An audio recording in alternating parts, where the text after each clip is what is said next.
Anglo-Irish relations. How has the complex political and social landscape of Northern Ireland evolved?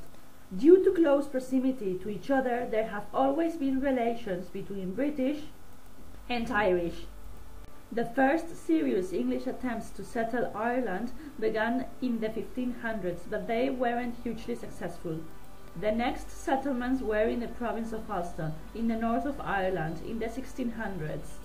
The settlements were called plantations. They planted Protestant settlers in Ulster who were loyal to the British monarch. The rest of Ireland remained Catholic and generally opposed to British rule. There were many bloody wars and rebellions against British rule in the 1600s and 1700s. In 1800, the Act of Union joined Great Britain, England, Scotland and Wales, and Ireland to form the United Kingdom in 1801. The Irish Parliament in Dublin was dissolved. Despite the union, Catholics were still unable to vote at general elections or to hold parliamentary and most public offices. The fight for political equality for Catholics was led by Daniel O'Connell. Although he could not legally become a member of Parliament, he stood for election in County Clare in 1828 and won a huge number of votes. In 1829, Catholics gained the right to become members of Parliament. O'Connell wanted the Act of Union to be repealed and Ireland to be independent from Britain and to have its own Parliament again. O'Connell died in 1847, but the campaign for repeal continued with the Young Ireland movement and the Fenian Brotherhood. By the 1880s, Irish resistance to British rule was becoming more effective, mainly because it was using democratic methods. In 1870, Isaac Batch founded an organization that used the slogan Home Rule. Under the leadership of Charles Stuart Parnell, the Home Rule League played a major part in the fight for independence. This meant Ireland would still be part of the British Empire, but it would have its own parliament. The vast majority of Irish Catholics supported Home Rule. They thought an Irish parliament would suit them better than a parliament based in London. A number of wealthy Protestant landlords also supported Home Rule. They thought that they would be running Ireland's new Home Rule Parliament. So, in the 1880s and 1890s, the Parliament in London voted on whether to give Home Rule to Ireland. Prime Minister William Gladstone was convinced of the need for Home Rule. However, between 1886 and 1893, two Home Rule bills were defeated in Parliament for two main reasons. There were a large number of people in Ireland who wanted to keep the union between Britain and Ireland. Most of these Unionists lived in Ulster. Many British members of Parliament felt that if Ireland got Home Rule, then the rest of the British Empire would fall apart. If they gave Ireland Home Rule, why should they not give India Home Rule too? At the beginning of the 20th century, the issue of Irish independence from Britain was still unresolved. After two defeats in the 1880s and 90s, a third Home Rule bill was introduced in the British Parliament in 1912. But its passage was interrupted by the First World War. Home Rule did not become a big issue until 1910. There was an election that year. The Liberal Party won. But to pass any laws, they needed the votes of the Irish members of Parliament led by John Redmond, who wanted Home Rule.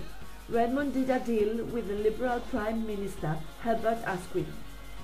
He agreed to help Asquith as long as the Liberals gave Ireland Home Rule. Note, however, that from the early 1900s, not all Irish people supported Home Rule. The nationalist movement in Ireland had two strands. One strand was Redmond's Home Rule Party. He wanted a Home Rule Parliament for Ireland, with Ireland remaining as part of the British Empire.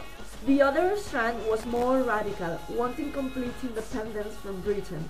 This strand had a political wing called Sinn Féin and a secret military wing, the Irish Republican Brotherhood. Home Rule was backed by Irish Catholics who believed that Ireland should have its own parliament in Dublin. Irish Protestants, who were in the majority in the province of Ulster, were opposed to Home Rule. In 1912 and 1913, both sides formed armed organizations.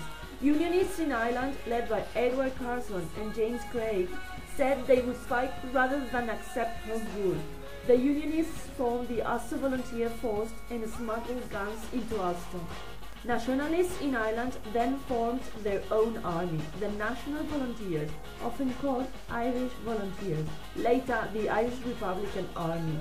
From 1912-1916, National Radicals infiltrated the Irish Volunteers. It looked as though there would be a civil war in Ireland by 1914, but then a bigger war came along. The start of the First World War in 1914 prevented a crisis over the Home Rule issue. Both sides dropped their claims and served in the British Army. The Nationalists suspected Home Rule when the war ended, so on Easter Monday 1916, radical nationalist protesters seized buildings in Dublin and proclaimed Ireland a republic. The British government sent in troops and bombarded the rebels with artillery until they surrendered. Most Irish people disapproved of the rebels' actions, but when the British arrested and imprisoned suspects without trial and then executed 15 of the Republican leaders, public opinion quickly changed. The rebels of the Easter Rising were seen as heroes. In 1918, the Republican movement, Sinn Féin, won 73 seats in the general election. However, under the leadership of the Valera, Sinn Féin's members of parliament refused to take their seats at Westminster. Instead, they declared Ireland a republic and set up a parliament called the Digital-Story-Anglo-Irish, which was based in Dublin. This started 3 years of fighting between the Royal Irish Constabulary, Ireland's major police force, backed by British troops, and the IRA. By late 1921, both sides had had enough. In July 1921, British Prime Minister Lloyd George proposed a compromise in which the 26 counties of Southern Ireland would become a dominion within the British Empire known as the Irish Free State. The Dáil approved the Anglo-Irish Treaty in 1921. This led to more civil war between the Republicans who wanted independence and the Free Staters. A ceasefire was called in 1823 when the Republicans, led by Edmund de Valera, accepted the treaty. By 1949, Irish Southern Ireland had become an independent republic. This became a dominion like Canada.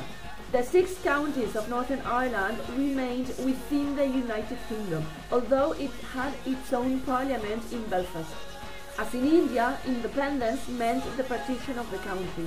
Ireland became a republic in 1949, and Northern Ireland remains part of the United Kingdom.